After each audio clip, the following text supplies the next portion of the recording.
కృష్ణా జిల్లా పొగమంచుతో నిండిపోయింది. జాతీయ రహదారులపై ఎదుటి వాహనాలు కనబడక వాహనదారులు ఇబ్బందులు పడుతున్నారు. జిల్లాలోని విశాఖపట్నం ఒడిశా వెళ్లే జాతీయ రహదారి 44 దట్టమైన పొగమంచుతో నిండిపోయింది. ఉదయం 9 గంటలకు కూడా మంచు ప్రభావం ఎక్కువగానే ఉంటోంది. వాహనాలు దగ్గరకు వస్తే తప్ప కనిపించడం లేదు. దీంతో వాహనదారులు తీవ్ర ఇబ్బందులు ఎదుర్కొంటున్నారు.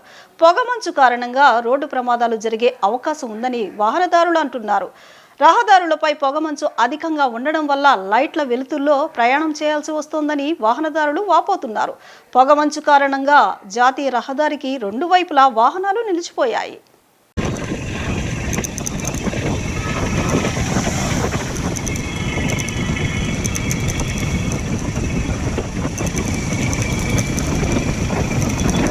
కృష్ణా జిల్లా పొగమంచుతో నిండిపోయింది. జాతీయ రహదారులపై ఎదుటి వాహనాలు కనబడక వాహనదారులు ఇబ్బందులు పడుతున్నారు.